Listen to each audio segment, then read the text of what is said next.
U.S. actions, primarily President Trump announced the deal framework, as we've talked about, and authorized lifting of naval blockades of Iranian ports, plus toll-free opening of Strait of Hormuz. That's ongoing. There are no new kinetic strikes reported in the last 24 hours. U.S. military clarified the blockade remains technically in effect until a formal signing on the 19th. All kinds of things can happen there. Israeli action. So June 14th, Beirut strike. IDF conducted precision strikes on Hezbollah targets in southern suburbs of Beirut. The day Lebanese authorities reported, this is the same thing as yesterday, reported Israeli strike on a vehicle in southern Lebanon. Israel maintains it is not bound by the current MOU. I very much appreciate that. And will continue operations in Lebanon so long as Hezbollah is there. Mullahs regime remnants, compliance with de-escalation or the lack thereof. Position on Lebanon, regime remnants views a full end to Israeli operations in Lebanon is inseparable part of any final agreement, which means that probably not going to be an agreement. As Armin has rightly outlined, hardliners of protests against the emerging deal occurred earlier, but the negotiation track is holding for now. I don't believe it is. No major missile or drone activities reported within the current window that I did the assessment. Hezbollah actions largely kind of evanescent. I don't know how I'd say it. It's probably how I'd frame it. Earlier cross-border fire and drone activity on June 14th. Heavily cumulative losses in the broader war. They have over 1,000 fighters per internal sources. Commercial shipping and commercial aircraft, thanks again to CAT. Direct deal impact. President Trump authorized immediate toll-free reopening, removal of U.S. blockade, posted that ships are starting to move, many loaded with oil. Reality on the water, the AIS trackers show traffic remains near zero or minimal as of today. Only isolated vessels noted. Full resumption awaits formal signing. Mine clearance and clear operational details. This kind of like outlines people saying, like what Jose and Sketch, there's all these different issues. There's many a slip between a cup and a lip. Commercial aircraft, no major new widespread cancellations. Lingering effects have gone on with regarding the escalation persists. In other words, flights to Beirut, Tel Aviv, Gulf points are very much low. So, Trump has made that we beat that to the ground. So we already I'm not going to go over Trump's statements on Truth Social. Israeli Prime Minister Benjamin Netanyahu, Israel has halted major strikes on Iran for now. U.S. or regime remnants deal does not include Hezbollah Lebanese front. Understandable. What's the bottom line? We are in an operational pause rather than a clean ceasefire. U.S. and regime remnants are kind of like stuck in this weird preliminary deal to wind down or have like a point of demarcation between Operation Epic Fury and Phase 2 of liberating Iran. So that said, there's issues with regards to Israeli and or Hezbollah kind of activities, right? So the idea that somehow, I would like touch on this. People said, "Oh well, President Trump stopped Bibi from striking the regime, and that would have been like the end of the regime." While again, Israel is very strong and has a capable air force, they can't de facto by themselves take down the regime only because there's only so many aircraft. There are other things going on. The operational pause is due to all the kind of things I outlined before. It's just moving on to phase 2 of liberating Iran.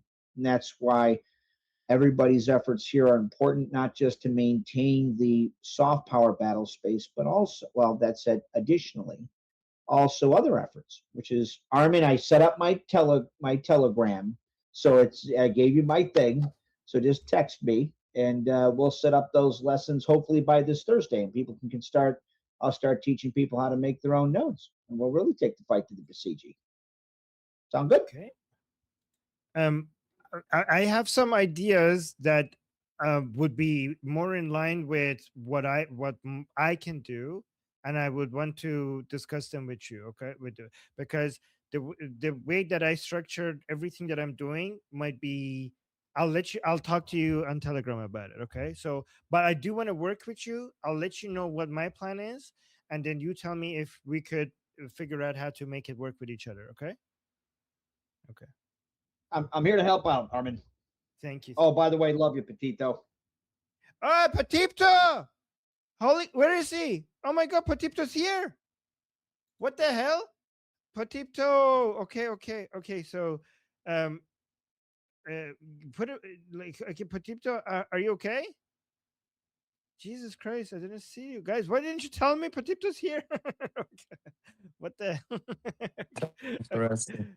Hey, Patipto. Okay, love you, man. Thank you for being here. We've been talking to him for a while. Okay, So do I. Always my pleasure. okay. Do you want to give us an update on before we go to the next topic?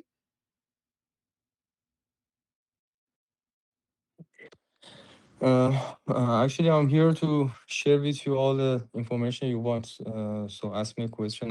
I'm available for answering. Okay, you know what my first question is going to be, Patipto?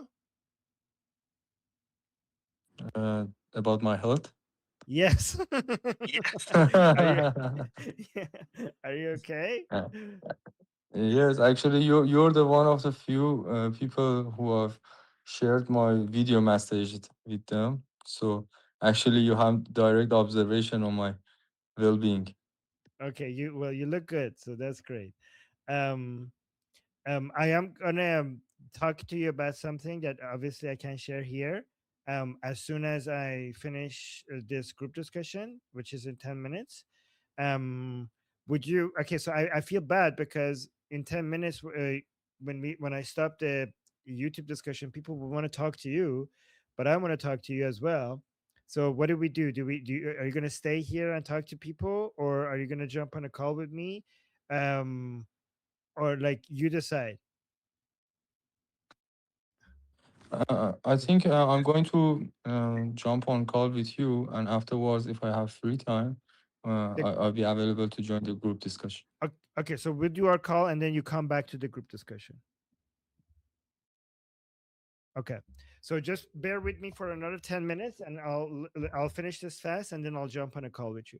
All right, so yeah, guys, let's do. I'm gonna leave on time today, so I could talk to Patipto because there's something important I need to talk to him about. What's the next topic? Before we move on to the next topic, I wanted to update you a message I just got on my app at 46 after the hour, so just about 5 minutes ago.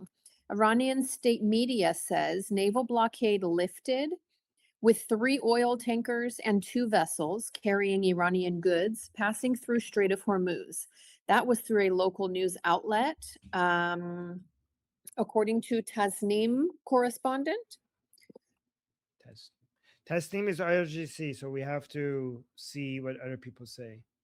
But Sure. even if it, but guys, it doesn't mean that we shouldn't pay attention to Tasnim, because even if what Tasnim says is not news, the fact that they're saying it is news, because we need to see what the propaganda from the regime is. So it's important to pay attention to what Tasnim and Fars News are saying. So thank you for that update. My name is Armin Navabi. I'm an Iranian political analyst with decades of experience fighting the Islamic regime inside and outside of Iran. Make sure you follow me for more, and also make sure you join our discussion group. I'm there almost every single day. Come talk to me there and the rest of the people there in our group calls. It's a great place to meet and talk to people who like talking about politics. The link is in the description and or in the bio. You could also get there by scanning the QR code on the screen. See you there.